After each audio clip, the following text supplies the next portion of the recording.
Política, Cláudio Prisco Paraíso com a gente aqui no SBT Meio-Dia. Olha, meio-dia 42, hein, Prisco? E os estados e os municípios nessa reforma da Previdência? Ficaram mesmo chupando o dedo ou ainda tem esperança, hein, Prisco? Boa tarde. Boa tarde, Fernando. Há esperança, sim. A esperança, já diz o ditado, é a última que morre. E essa é a expectativa. Muito embora governadores do Nordeste se manifestavam publicamente contra a reforma, mas nas internas, nos bastidores, no abafadinho, pediam que os deputados da região, do seu estado, votassem a favor. Quer dizer, eles ficavam de bem, os servidores públicos estaduais e municipais dos seus respectivos estados, mas queriam deixar mal os deputados, que daí não entraram nessa.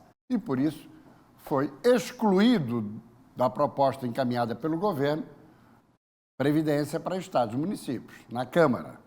Dia 6 de agosto, a Câmara vota, no retorno do recesso parlamentar, o segundo turno. Votado o segundo turno, vai imediatamente para o Senado, que até outubro vota em plenário também nos 2 turnos. E aí, imediatamente, a reforma da Previdência é promulgada. Só que antes do Senado votar e aprovar, eles vão, mediante um requerimento, excluir, retirar estados e municípios da proposta e colocar numa PEC paralela, em separado. E aí, essa PEC é enviada à Câmara. E aí tem que votar a inclusão de estados e municípios na reforma da Previdência. Só que pela tramitação prevista dentro do regimento interno da Câmara, é pouco provável que o segundo turno, uma vez aprovada, a PEC de estados e municípios, muito provavelmente o segundo turno fica só para 2020. E aí é um desafio, se passar o primeiro turno em 2019, e ano que vem é ano de eleições municipais. Portanto, a situação de estados e municípios, de alguma maneira, está em aberto. E por que se fala nisso, Fernando? Porque tem déficit, né? Porque saiu o ranking dos estados. O rombo somado é de quase 94 bilhões de reais. E o que impressiona é o seguinte: quem lidera? Os 3 maiores estados da federação. Pela ordem, São Paulo, Minas Gerais e Rio de Janeiro. E depois, na sequência, o que é que vem? Vem os 2 vizinhos aqui do sul do país, Rio Grande do Sul e Paraná. E em sexto, a Bahia, principal estado nordestino. E o 7º? Santa Catarina. Algo em torno de 300 milhões? Nada. 3,8 bilhões de reais. São quase 3 bilhões e 900. É o único estado na casa dos 3 bilhões.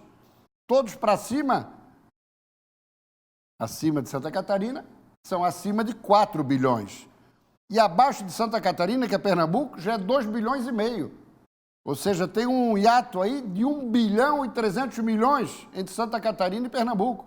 Ou seja, nós fizemos o dever de casa aqui em Santa Catarina em 2015, 16, 15, me parece, 15, cobrando a elevação escalonada de 11 para 12, 13, 14 na contribuição previdenciária dos funcionários, mas o gasto continuou sendo maior.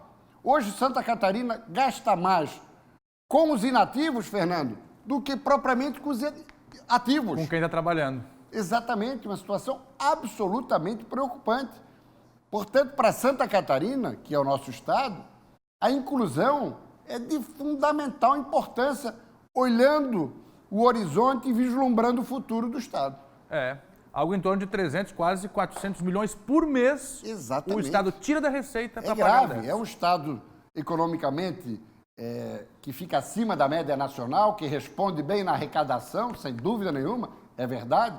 É um estado diversificado no contexto econômico, com perfil exportador, mas mesmo assim essa questão previdenciária é a principal das preocupações de Santa Catarina. Fechando rapidinho agora aqui. Para encerrar rapidamente o telão aqui. Dos senadores, é isso? Exato.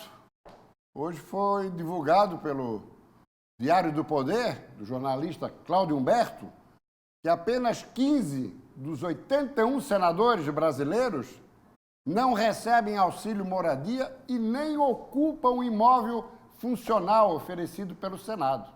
Apenas 15 de 81. E vale o registro, não vamos nominá-los, mas vamos citar que tem um catarinense entre eles, Esperidione. Até porque o casal Amin teria direito a 2 moradias em Brasília. Exatamente. Talvez o uso da Ângela. E muito possivelmente estão utilizando a de Ângela Amin. Mas, de qualquer maneira, tem atrevido e petulante para tudo, inclusive para situações como essa. De ficar com 2 apartamentos e um fica reservado para quando eleitores, companheiros, chegam a Brasília, têm onde se hospedar. Pelo menos procederam, pelo menos não. É relevante registrar, Esperidione procedeu adequadamente. Como criticamos aqui aquilo que está fora do prumo, temos que elogiar os gestos adequados. É uma economia, né? Sem dúvida. É o que se espera de fato. Prisco, amanhã. obrigado. Abraço. Muito bom. Cláudio Prisco, Paraíso com a Política, tem mais lá no blog do Prisco e também à noite no SBT News com a Ildiane Silva.